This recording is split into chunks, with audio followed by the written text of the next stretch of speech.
Welcome to At the Root with Greg Kuiper. Greg is a psychotherapist and holistic life coach. His practice is Kuiper Counseling. Through his professional practice and personal experiences, Greg knows that without connection with ourselves, connection with others is near impossible because emotional connection is at the root of healthy living. If you have a question or a comment, feel free to call into the show. The number is 425-373-5527, or go to kuipercounseling.com.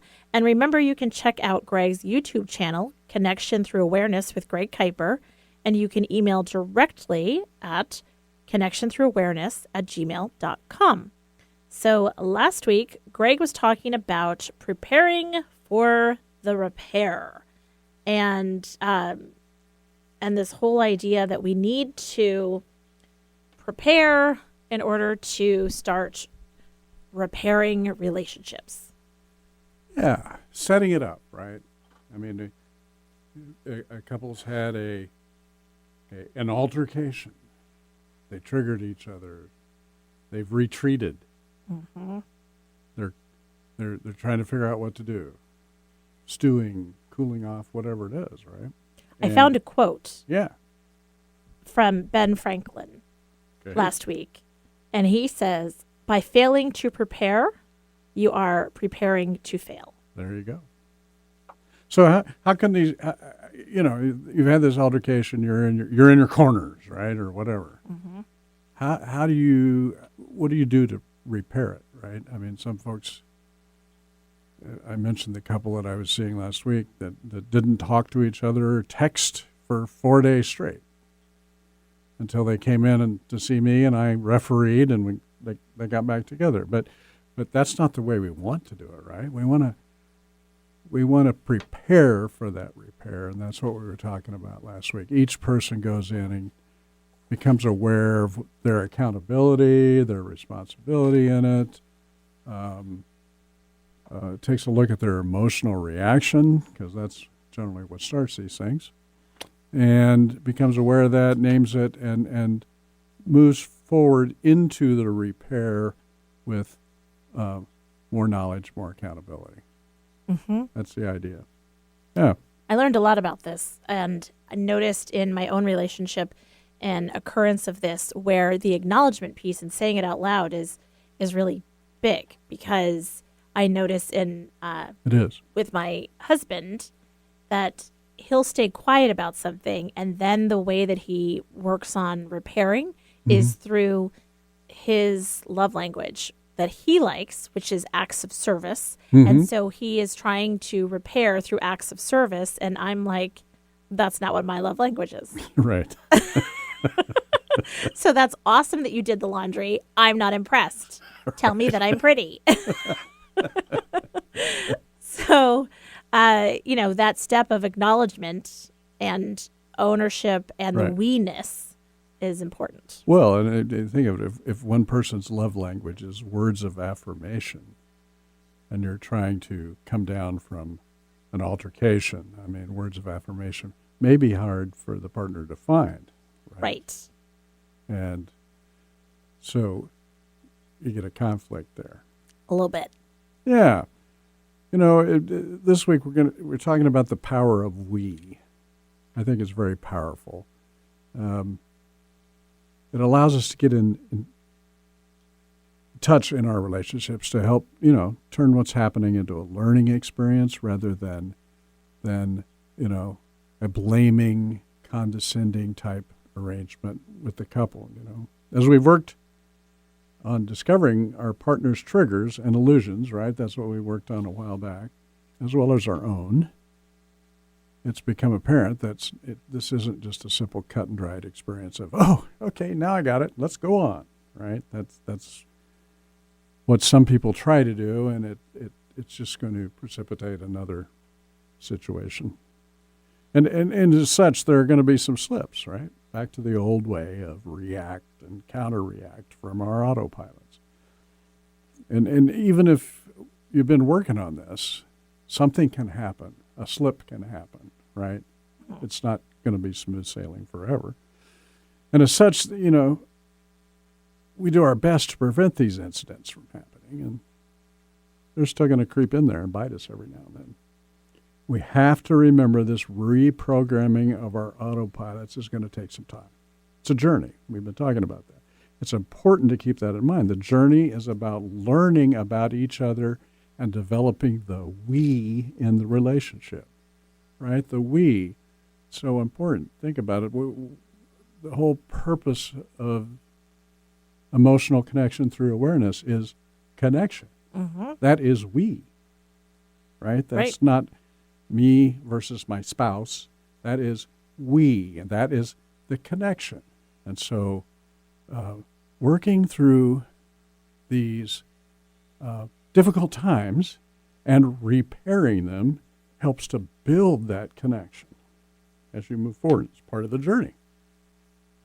Is there a final destination in the journey? I don't think so. You know, there can be no end to expanding our awareness. That just goes on and on. Raising our consciousness as individuals as we embrace the formation of this new entity, the we. The wonderful thing about the journey being never ending is that this growth and knowing just keeps getting more exciting and enlightening. It becomes the project that the we is doing together, right? Mm-hmm. And this expanding awareness brings us a connection with higher and higher frequencies of emotional energy. What a great path to be on, right? And to be on this path with another person that you care about deeply. Expanding your consciousness, moving through energy, expanding awareness, a lifelong thing. It's great. We've got to be able to get there. Mm-hmm. So we prepared for the repair, and now we're ready for the repair. How do we know when it's time to take that step, right? We're kind of prepared. How do we make the move? If both partners have done the preparation we discussed last time, then hopefully the resentments and anger and any feelings of malicious intent or, the kind of process, they've been put aside, accepted. Let's put it that way. They've been accepted and worked through individually. Each of the partners, is focused on their accountability in the incident. That's what's key in this preparation before you go to the repair is what is my accountability in this? And that takes some time to get to sometimes, right? Oh, yeah. I mean, I'm trying to be very self-aware when I have conversations. And very often now there's, thanks in part to all the things that I've learned and folded into my interactions, there's a lot more laughter because I am self-aware, and it feels very Britney Spears. Oops, I did it again. And having that moment of, laughter, I'm like, oh, yep, there she is. Yeah. And, that helps diffuse it. And it is the teamwork, and there is no I in team. And, that's just perfect too, because when the team can get together and go, oops, we did it again. Yep. Then it can become part of the project. How do we not do that again? Maybe we don't want to. So what do we do here? How do we correct this? Mm-hmm. How do we learn, right? And during this preparing process, the blaming and defensiveness, have been, by the individuals, have been recognized for what they are, right? Diversions from responsibility, right? I mean, and that's the key point is trying to find that accountability in this of yourself. Sadness and pain are still going to exist, right? There's some hurt done during this altercation, undoubtedly. And what we're ready for now is it's time to share those feelings, whatever they are, with the other. That's part of the repair.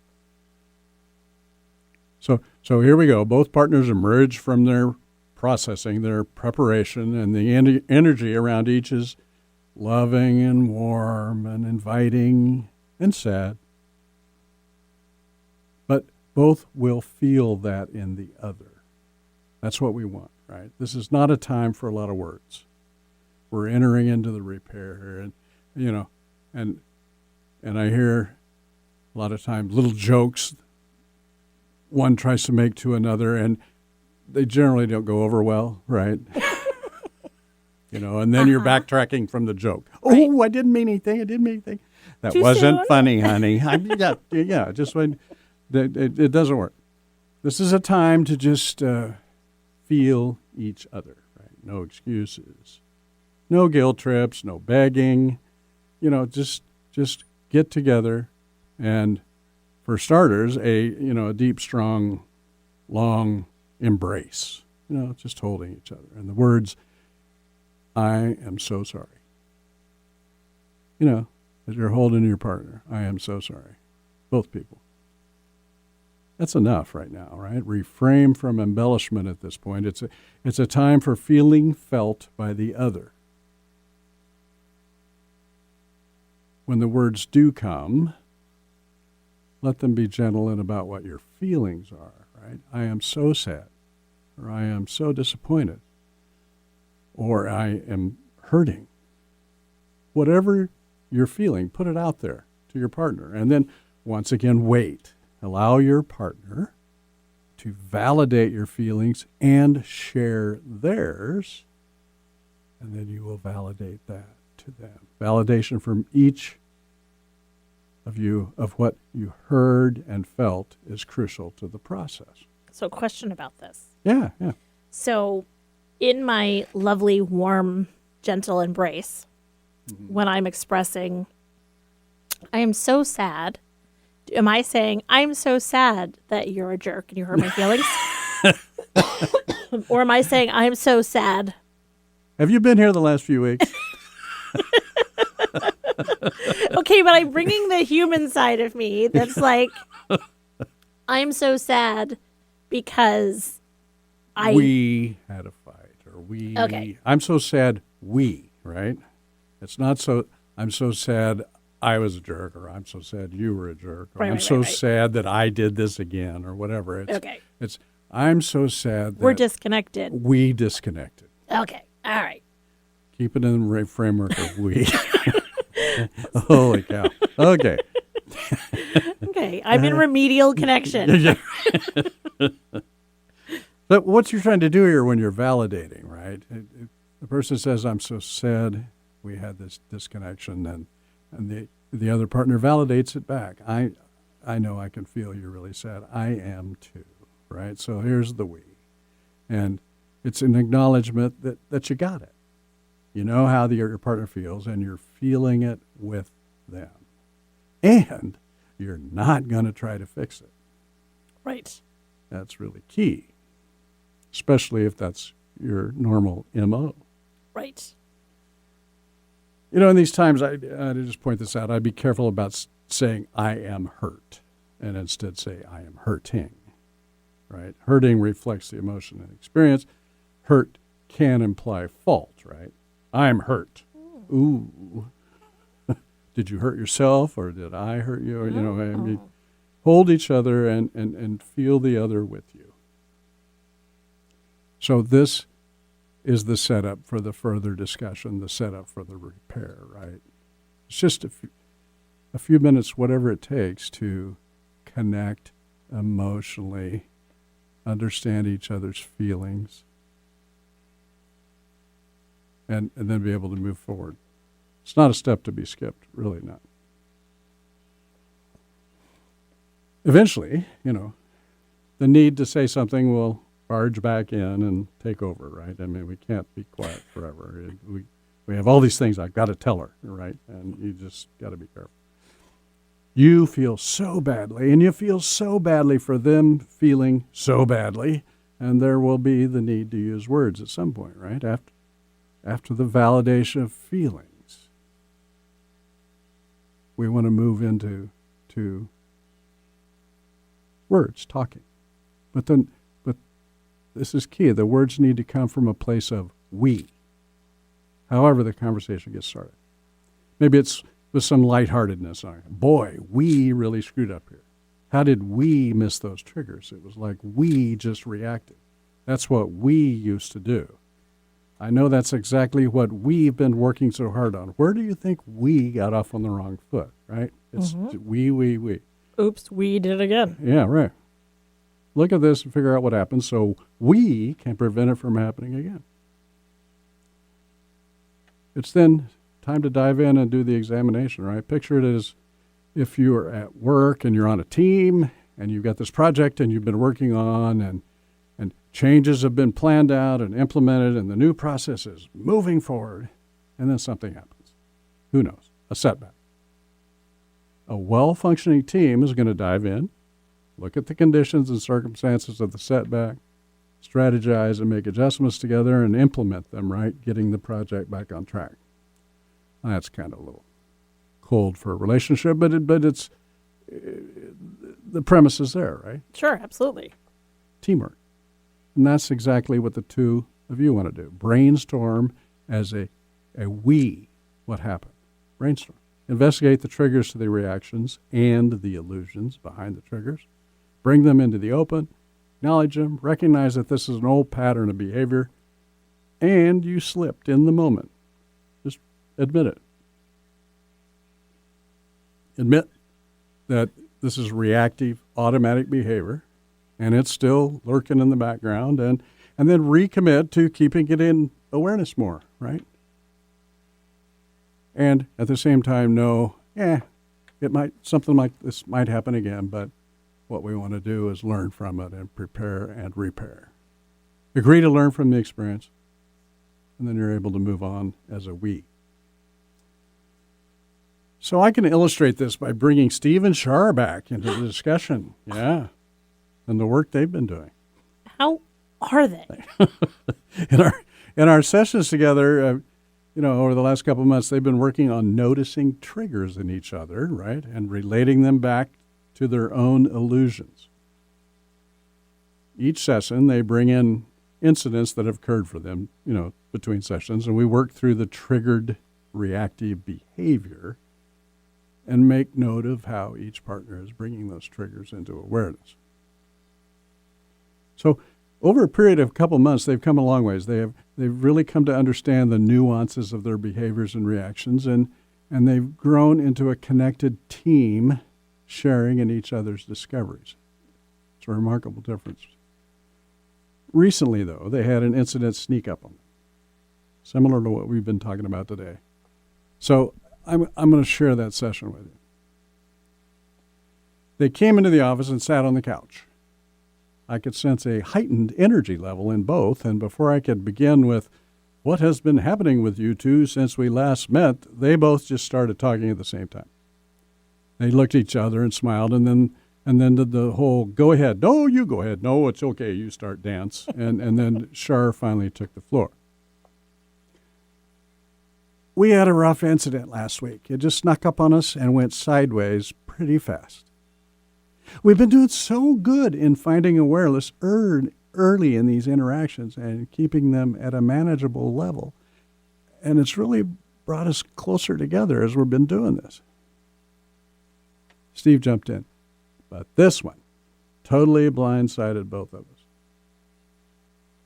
Shar added, it did, and it started when I said something to Steve. He came home from work and was stomping around, grumbling and snapping at the kids. Bad day at work. We were all in the kitchen. I could tell the kids were getting upset, and I said to him, don't act like that in here, Steve. And then he went off, telling me he could do whatever he wanted in his house. The kids left. And then I reacted back in his face, something about, it wasn't just his house, and show me some respect. And as you often say, Greg, we were off to the races. Mm. Steve appeared a little dejected as he said, I got triggered when she said, don't act like that in here. My dad used to say, this is my house and you can't do that in my house. And I would get so defensive and angry and get in his face. And that's exactly what happened here. What I heard was, you can't do that in my house. And I reacted automatically, getting defensive and angry. Shar chimed in. And then I got triggered at your reaction. My mom would get so defensive and riled up at every little thing. I couldn't bring up anything to her, and when I did, she would shut me down, and I couldn't get a word in edgewise. So I would run off to my room. And that's what you did here, said Steve. You eventually walked away right in the middle of it. So what did you both do at this point, I asked. Shar looked at Steve and he said, I went out to the garage and I took some deep breaths. It took a few, but I finally calmed down enough to think. I brought the anger into my awareness like you showed us and named it. That wasn't hard. It was certainly anger. As I looked at it and sat with it, I made a choice to not let it continue to be in control, which allowed me to admit that I got triggered and reacted. I did the shame thing for a little bit, but became aware of that and accepted that and shut it down. I then realized that I had let my anger get the best of me after a bad day at work, and Shar's one comment triggered me. How about you, Shar? I asked. I made it to the bedroom and then started crying my eyes out. I went down the old path of lashing out at myself for putting up with Steve's behaviors. When would I ever learn? He'll never change, all of it. Then I remembered the breathing. It didn't take long for me to calm down enough to think. And I brought the shame into my awareness and named it and beat myself up a bit before asking what choice did I want to make.